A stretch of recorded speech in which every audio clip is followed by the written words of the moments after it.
Hello my dear friends, welcome back to English with Shyam sir. నేను మీ Shyam sir మాట్లాడుతున్నాను. అందరూ బాగున్నారా?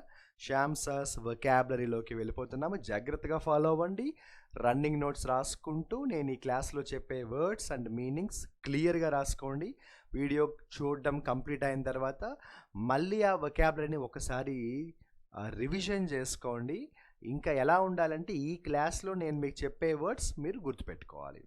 మళ్ళీ మనకి మనం అనుకున్న మంచి జాబ్ వచ్చేదాకా, మంచి గవర్నమెంట్ జాబ్ వచ్చేదాకా ఈ వొకాబులరీ అయితే మీ మైండ్లో పెర్మనెంట్గా ఉండాలి. ఓకేనా? లేట్ చేయకుండా స్టార్ట్ చేద్దాం.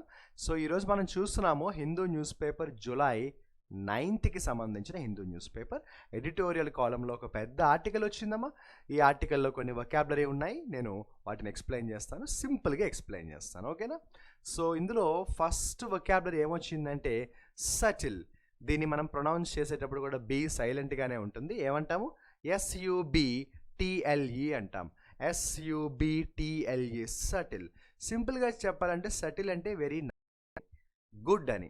ఓకేనా? సటిల్ అంటే నైస్ అని రాయండి, లేదా GOOD గుడ్ అని రాయండి. ఓకేనా?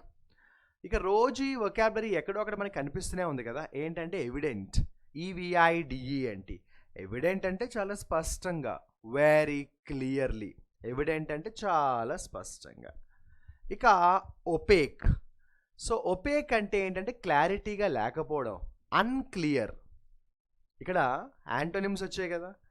ఎవిడెంట్ అంటే క్లియర్, స్పష్టంగా అన్నాను. ఒపేక్ అంటే క్లారిటీ లేకపోవడం, అన్క్లియర్. ఏముంది అందులో? రెండు ఆపోజిట్స్ వచ్చాయి కదా. ఇక ఫ్రెటర్నిటీ. యాక్చువల్గా ఫ్రెటర్నిటీకి సింపుల్గా మీనింగ్ చెప్పాలంటే ఫ్రెండ్షిప్ అని రాసుకోండి. మనకి పాలిటీ కాంటెక్స్ట్లో డిఫరెంట్గా ప్రజెంట్ చేయొచ్చు. సింపుల్గా ఫ్రెటర్నిటీ అంటే ఏంటంటే ఫ్రెండ్షిప్, ఒకరికొకరు సపోర్ట్ చేసుకోవడం, బ్రదర్హుడ్ అని కూడా రాసుకోవచ్చు. సో ఫ్రెటర్నిటీ అంటే ఫ్రెండ్షిప్ అని రాయండి. ఓకేనా? అయితే యాక్చువల్గా చెప్పాలంటే మనకి టీచింగ్ ఫ్రెటర్నిటీ అంటాం, అంటే టీచింగ్ కమ్యూనిటీ. డాక్టర్ ఫ్రెటర్నిటీ అంటాం, డాక్టర్ కమ్యూనిటీ. అలా కూడా ప్రొఫెషన్లా కూడా చెప్పచ్చు అనమాట. ఇక చూస్తే థ్రెష్ హోల్డ్ అనే వొకాబులరీ వచ్చింది. THRESHOLD. So what is the meaning of thresh hold? ఒక లిమిట్. దేనికైనా ఒక లిమిట్ ఉంటుంది కదా. ఆ లిమిట్ని ఏమంటామంటే థ్రెష్ హోల్డ్ అంటాం మనం. లిమిట్ అని రాయండి, సరిహద్దు లేదా హద్దు.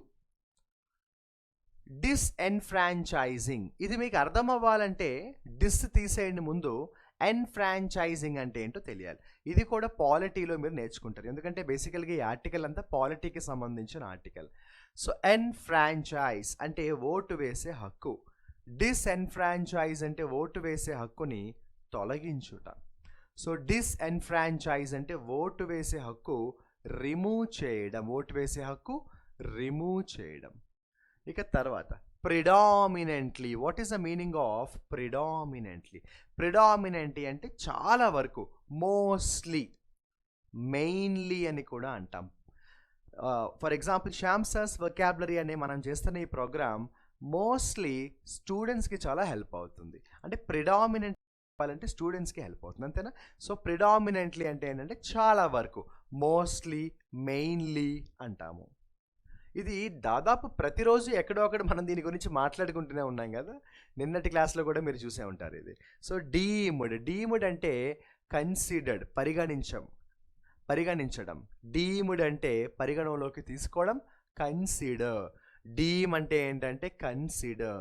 డీమ్ అంటే ఏంటంటే కన్సిడర్. తర్వాత ఓవర్హాల్. OVERHAUL. ఏంటమ్మా? ఓవర్హాల్. OVERHAUL. సో ఓవర్హాల్ అంటే డిఫరెంట్గా చెప్పచ్చు. ఒక మీనింగ్ అయితే రాసుకోండి. ఓవర్హాల్ అంటే స్టడీ, దేని గురించైనా సమగ్రంగా స్టడీ చేయడం, రీసెర్చ్ అని కూడా రాసుకోవచ్చు. రైట్. మార్జినలైజ్ చేయడం అంటే దానికి ప్రాధాన్యత లేదు అని చెప్పడం అనమాట. అంటే మార్జినలైజ్ చేయడం అంటే దానికి ఇంపార్టెన్స్ ఇవ్వకపోవడం, దేనికైనా కూడా ఇంపార్టెన్స్ ఇవ్వకపోవడాన్ని చిన్న చూపు చూడడం అంటాం. బెస్ట్గా చెప్పాలంటే తెలుగులో మార్జినలైజ్ చేయడం అంటే చిన్న చూపు చూడడం, దాన్ని మార్జినలైజ్ చేయడం అంటాము. ఓకేనా? సో సింపుల్గా చెప్పాలంటే చిన్న చూపు చూడడం అంటే గివింగ్ లెస్ ఇంపార్టెన్స్ అని రాయొచ్చు. గివింగ్ లెస్ ఇంపార్టెన్స్ అని రాయొచ్చు. ఇంకా తర్వాత కాలంలో సెకండ్ కాలంకి వచ్చేటప్పటికి ఇందులో ఐరనీ అనే ఒక వొకాబులరీ వచ్చింది. What is the meaning of irony? సింపుల్గా చెప్పాలంటే ఐరనీ అంటే చాలా విచిత్రంగా, స్ట్రేంజ్ అని రాయండి. ఆడ్ అని కూడా రాయొచ్చు, ఓడిడి. ఆడ్ అంటే బ్యాడ్ అనమాట. ఇది రోజు ఎక్కడో ఒకటి మనం డిస్కషన్ చేస్తూనే ఉన్నాము. ఇనాడిక్వేట్ అంటే సరిపోదు, నాట్ సఫిషియంట్. సో ఇనాడిక్వేట్ అంటే సరిపోదు, నాట్ ఇనఫ్ అని రాయండి, నాట్ ఇనఫ్. ఇక ఎరోడ్, ఈఆర్ఓడి. ఎరోడ్ అంటే తొలగించుట, రిమూవ్ చేయడం. సాయిల్ ఎరోషన్ అంటాం కదా, అలా ఎరోషన్. ఎరోడ్ అంటే ఏంటంటే రిమూవ్ చేయడం అని రాయండి. క్రెడిబిలిటీ అంటే మీ అందరికీ తెలుసు, తనకుండే ఒక నమ్మకం. ఓకేనా? సో క్రెడిబిలిటీ అంటే ఏంటంటే ట్రస్ట్ ఫ్యాక్టర్ అని రాయండి. ఈ ఆర్గనైజేషన్కి క్రెడిబిలిటీ ఉంది, మనందరం మన క్రెడిబిలిటీని కాపాడుకోవాలి లైఫ్లో పైకి రావాలంటే. సో క్రెడిబిలిటీ అంటే ఏంటంటే ట్రస్ట్ ఫ్యాక్టర్. ఓకేనా? రైట్. ఇంప్లై అంటే మెసేజ్. ఇంప్లై అంటే మెసేజ్.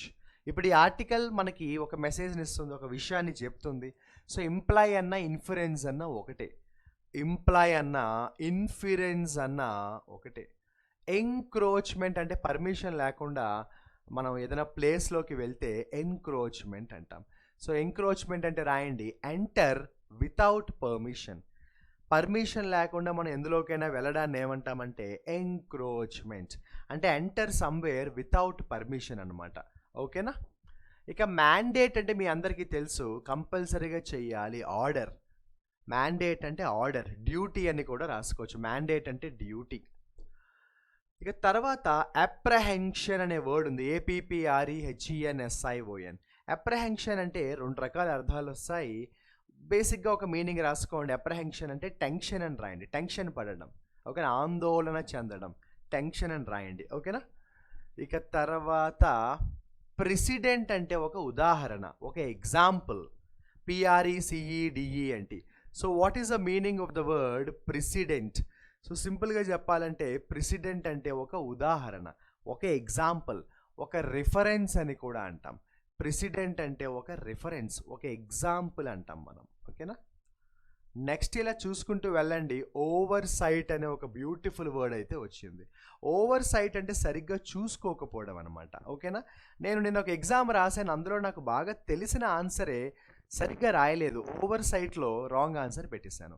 సో ఓవర్ సైట్ అంటే సరిగ్గా చూసుకోకపోవడం, నాట్ లుకింగ్ క్లియర్లీ. ఓకేనా? నాట్ లుకింగ్ ప్రాపర్లీ, దాన్ని సరిగ్గా చూసుకోకపోవడం. ఓవర్ సైట్ అన్నా ఓవర్ లుక్డ్ అన్నా ఒకటే, ఓవర్ సైట్ అన్నా ఓవర్ లుక్ అన్నా ఒకటే. ఓకేనా? ఓవర్ సైట్ అన్నా ఓవర్ లుక్ అన్నా ఒకటే. ఇంకా లాస్ట్ కాలంలోకి వచ్చేస్తే ఇందులో ఒక 5-6 వర్డ్స్ అయితే ఉన్నాయి. ఎన్ని వర్డ్స్ నేర్చుకుంటున్నామని కాదు, గుర్తు పెట్టుకునేలాగా నేర్చుకోవడం ఈజ్ ఇంపార్టెంట్. ఓకేనా? యాంటీ ఇన్కంబెన్సీ అంటే మీకు అర్థం అవ్వాలంటే ముందు ఇన్కంబెన్సీ అంటే ఏంటో అర్థం అవ్వాలి. ఇన్కంబెన్సీ అంటే ఎవరైతే అధికారంలో ఉన్నారో వాళ్ళని ఇన్కంబెంట్ పవర్ అంటాం, ఇన్కంబెంట్ గవర్నమెంట్ అంటాం. యాంటీ ఇన్కంబెన్సీ అంటే అధికారంలో ఉన్న వాళ్ళని మనం రిమూవ్ చేసేయడం అనమాట. సో యాంటీ ఇన్కంబెన్సీ అంటే remove from the post, remove from the power, అధికారంలోంచి తొలగించుట. కాంపౌండింగ్ అంటే చాలా ఎక్కువ, కాంపౌండింగ్ అంటే ఇంక్రీజింగ్, ఇంక్రీజింగ్ అంటాం, చక్రవడ్డీ అంటామే అలా అనుకోండి. ఓకేనా? కాంపౌండింగ్ అంటే పెరిగిపోవడం, ఇంక్రీజింగ్. కాన్ఫ్లూయెన్స్ అంటే ఫర్ ఎగ్జాంపుల్ 2 నదులు, 2 రివర్స్, 2 రివర్స్ వెళ్తూ ఒక చోట కలిసే అనుకోండి, దాన్ని ఏమంటామంటే మనం కాన్ఫ్లూయెన్స్ అంటాం. సో కాన్ఫ్లూయెన్స్ అంటే జాయినింగ్ అని రాయండి, కాన్ఫ్లూయెన్స్ అంటే జాయినింగ్. రిజిడిటీ అంటే గట్టిగా ఉండడం, హార్ష్, లేదంటే టఫ్ అని కూడా రాయండి. హార్డ్గా ఉండడం, రిజిడ్ అంటే వెరీ హార్డ్. ఓకేనా? వల్నరబిలిటీ అంటే బలహీనంగా ఉండడం, బలహీనత, వీక్ పాయింట్. ఒకలా చెప్పాలంటే రిజిడిటీ ఏమో గట్టిగా ఉండడం, వల్నరబిలిటీ బలహీనంగా ఉండడం, వీక్గా ఉండడం. ఇంప్లికేషన్స్ అంటే పరిణామాలు, కాన్సిక్వెన్సెస్. ఇంప్లికేషన్స్ అంటే ఒక ఇన్సిడెంట్కి సంబంధించిన పర్యాంశాలు లేదా పరిణామాలు. సో ఇంప్లికేషన్స్ అంటే కాన్సిక్వెన్సెస్ అని రాయండి, పరిణామాలు. ఒక బ్యూటిఫుల్ వొకాబులరీ వచ్చింది, గెర్రీ మ్యాండరింగ్. ఏమన్నాను? గెర్రీ మ్యాండరింగ్. సో ఇది ఎలక్షన్స్కి ఎక్కువ సంబంధించిన వొకాబులరీలో వాడతారు. మీరు సింపుల్గా రాసుకోండి, గెర్రీ మ్యాండరింగ్ అంటే మోసం చేయడం అని రాయండి, చీట్. సో గెర్రీ మ్యాండరింగ్ అంటే సింపుల్గా చెప్పాలంటే మోసం చేయడం, చీట్ అని రాయండి. ఓకేనా. ఇక సబ్స్టాంటివ్ అంటే బలమైన, స్ట్రాంగ్. అంటే శ్యామ్ సార్స్ వొకాబులరీ అనే ప్రోగ్రామ్ నేను ఏ ఉద్దేశంతో మొదలుపెట్టాను కొన్ని ఇయర్స్ బ్యాక్ అంటే, మనం కాంపిటేటివ్ ఎగ్జామ్స్కి వెళ్ళాలంటే వొకాబులరీ ఫౌండేషన్ బలంగా ఉండాలి. దాన్నే సబ్స్టాంటివ్ అంటాం. సో సబ్స్టాంటివ్ అంటే స్ట్రాంగ్ ఫౌండేషన్ అని రాయండి, బలమైన పునాది. కాంటెస్టేషన్ అంటే గొడవ, ఫైట్, యుద్ధం. కాంటెస్టేషన్ అంటే గొడవ. ఓకేనా. డిమినిష్ అంటే తగ్గిపోవడం, డిక్రీస్. డిమినిష్ అంటే తగ్గిపోవడం, డిక్రీస్. అన్ఫోల్డ్ అంటే ఏంటంటే మొదలు పెట్టడం, స్టార్ట్ చేయడం, ఓపెన్ చేయడం. ఓకే. నేను కొన్ని years back Shyam sir's vocabulary అనే ప్రోగ్రామ్ చాలా గర్వంగా అన్ఫోల్డ్ చేశాను. అన్ఫోల్డ్ చేయడం అంటే మొదలు పెట్టడం లేదా ఓపెన్ చేయడం. అన్ఫోల్డ్ అంటే మొదలు పెట్టడం లేదా ఓపెన్ చేయడం అంటాము. ఓకేనా. ఇక లాస్ట్కి వచ్చేటప్పటికి ఇన్వయలబుల్ అంటే చాలా బలమైన.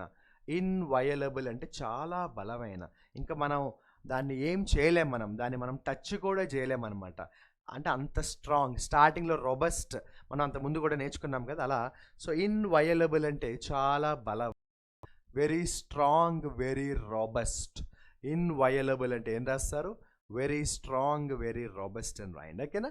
సో ఈరోజు ఎన్ని వొకాబులరీ చెప్పానో ఒకసారి నెంబర్ కూడా ఎవరైనా కమెంట్ సెక్షన్లో మెసేజ్ చేయండి. ఓకేనా. ఇక ఈరోజు మనం చెప్పుకున్న వొకాబులరీ కంప్లీట్ అయ్యే. మరి మీ టాస్క్ తెలుసు కదా, 3 వొకాబులరీ ఇస్తాను, మంచి ఎగ్జాంపుల్స్తో కమెంట్స్ రాయండి. మంచి ఎగ్జాంపుల్స్ని కమెంట్ సెక్షన్లో మెసేజ్ చేయండి. ఓకేనా. ఒక్కొక్క వర్డ్తో ఒక్కొక్క ఎగ్జాంపుల్ చాలు. ఇన్వయలబుల్తో స్టార్ట్ చేయండి. ఇన్వయలబుల్ అంటే చాలా బలమైన, వెరీ స్ట్రాంగ్. ఇన్వయలబుల్తో స్టార్ట్ చేయండి, బలమైన, వెరీ స్ట్రాంగ్. అది వొకాబులరీ నెంబర్ 1. ఇక వొకాబులరీ నెంబర్ 2 వచ్చి ఏం చేస్తారంటే కాన్ఫ్లుయెన్స్తో రాయండి. కాన్ఫ్లుయెన్స్ అంటే జాయిన్ అవ్వడం, కలవడం. అయితే ఒక్క సజెషన్, నేను డైలీ మీరు రాసే ఎగ్జాంపుల్స్ చూస్తున్నాను. I'm very happy and I'm very deeply motivated also. అయితే కొంతమంది ఎగ్జాంపుల్స్ మంచివి రాస్తున్నారు కానీ వాళ్ళు ఆ సెంటెన్స్లో ఆ వర్డ్ని గ్రామటికల్గా మిస్టేక్ చేస్తారు. అంటే అది యాడ్జెక్టివ్లా వాడాలా, నౌన్లా వాడాలా, వెర్బ్లా వాడాలా, యాడ్వర్బ్లా వాడాలా తెలియట్లేదు అనమాట. బలవంతంగా ఒక సెంటెన్స్లో దాన్ని వర్డ్ అయితే రాస్తున్నారు కానీ గ్రామర్కి అది మ్యాచ్ అవ్వాలి. దానికి ఒకటే సొల్యూషన్. మీరు ఇప్పుడు కాన్ఫ్లుయెన్స్తో ఒక వర్డ్ రాయమని మిమ్మల్ని అడిగాను. మీ కాన్ఫ్లుయెన్స్ అంటే ఏంటో చెప్పాను, కలవడం, జాయిన్. వెంటనే ఏదో ఒక ఎగ్జాంపుల్ రాయడం కాకుండా ఒకసారి మీరు కాన్ఫ్లుయెన్స్ వర్డ్ని స్టడీ చేయండి. డిక్షనరీలో కానీ గూగుల్లో కానీ స్టడీ చేయండి. దాంతో కొన్ని ఎగ్జాంపుల్స్ ఆల్రెడీ గూగుల్లో ఉంటాయి. మీరు ఆ ఎగ్జాంపుల్స్ని ఒకసారి స్టడీ చేయండి. అప్పుడు ఆ కాన్ఫ్లుయెన్స్ అన్న వర్డ్ ఎలా వాడారో మీకు అర్థమవుతుంది. అప్పుడు మీ ఓన్ ఎగ్జాంపుల్ని అలా రాయొచ్చు. ఓకేనా. అంటే అలా ప్రాక్టీస్ చేయాలమ్మా. మీకు కాంపిటేటివ్ ఎగ్జామ్స్లో ఒక సెక్షన్ ఉంటుంది తెలుసు కదా, వర్డ్ యూసేజ్ అంటారు. ముఖ్యంగా బ్యాంకింగ్ ఎగ్జామ్స్లో, సీజీఎల్ ఎగ్జామ్స్లో ఉంటుంది. ఒక 3-4 సెంటెన్సెస్ ఇస్తారు. అందులో ఒకే వర్డ్ని కామన్గా వాడతారు. ఆ వర్డ్ ఎక్కడ కరెక్ట్గా యూజ్ చేశారు, ఎక్కడ కరెక్ట్గా యూజ్ చేయలేదు అని అడుగుతారనమాట. కాబట్టి వర్డ్ యూసేజ్ అనేది మీకు బాగా తెలియాలి.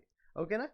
సో ఇక తర్వాత వచ్చి లాస్ట్ వర్డ్ వచ్చి అప్రహెన్షన్. టెన్షన్ పడ్డం, కొంచెం టెన్షన్ తీసుకోవడం, అనుమానం అని కూడా అంటాం. ఓకేనా.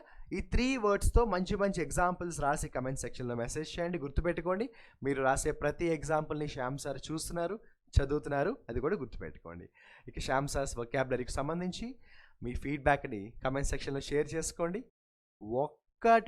ఒక్క రోజు కూడా Shyam sir's vocabulary program miss అవ్వకుండా నేను మీకు షేర్ చేస్తున్నాను. సార్ నో అంటే కొన్నిసార్లు నాకు అస్సలు టైం లేకపోతే నేను ఆ తర్వాతి రోజైనా I'm sharing the program with you. Please keep this in your mind. ఇంత కన్సిస్టెంట్గా నేను ఒక ప్రోగ్రామ్ చేస్తున్నానంటే దాని వెనక ఎంత హార్డ్ వర్క్ ఉంటుందో మీకు తెలియంది కాదు. మీకు ఒక ఎగ్జాంపుల్ చెప్పి వీడియో ఎండ్ చేస్తాను. ఇప్పుడు మీరు చూస్తున్న ఈ వీడియో నేను ఇప్పుడు రికార్డ్ చేస్తున్నాను కదా, టైం ఎంతో తెలుసా? Early morning 2:30. Hope you understand. Wish you all the best. Signing off, me Shamsa.